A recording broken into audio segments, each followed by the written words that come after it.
রাষ্ট্রপতি জিয়াউর রহমান সাহেব এবং পরিবারের প্রধানমন্ত্রী বেগম খালেদা জিয়া, ওনার কনিষ্ঠ সন্তান ছেলে আরাফাত রহমান কুকু, আল্লাহ ওনারা দুনিয়া থেকে সকলেই বিদায় নিয়ে চলে গেছে।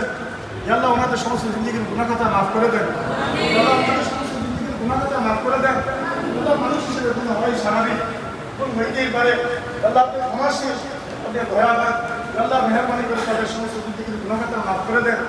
আল্লাহ জিয়া পরিবারের সকলকে মাফ করে দেন। আল্লাহ সকলের কবরকে রওজাতুল রিয়াজুল জান্নাত হিসেবে কবরের মঞ্জুর করে নেন। আল্লাহ কবরকে জান্নাতের বাগান বানিয়ে দেন। আল্লাহ মদিনার সাথে তাদের কবরকে সংযোগ করে দেন এবং আমাদের মধ্যে যাদের মা বাপ দাদা দাদি নাই, আল্লাহ সকলের মা বাবা দাদা দাদিকে মাফ করে দেন। তাদের সকলের কবর আযাবকে মাফ করে দেন। আল্লাহ কতগুলো দিনদার ভাই, মুসলমান ভাই অনেক মেহনত করে আল্লাহ ছাত্র মানুষ ওনারা মাথার ঘাম পায়ে ফেলে মিলাদ মাহফিলের ইন্তজাম করছে, ব্যবস্থা করছে। আল্লাহ আল্লাহ তাদের সকলের শ্রমকে কবুল করেন, সকলের মেহনতকে কবুল করেন, সকলকে দিনের মুখটাকে বাজারদার বানিয়ে দেন, মাটি মাটি গ্রহণ করার তৌফিক দান করে দেন। প্রত্যেকটা কাজে আপনার হুকুম অনুযায়ী করতে হবে তৌফিক দান করে দেন। নামাজি বানিয়ে দেন। জামাতের সাথে প্রত্যেকটা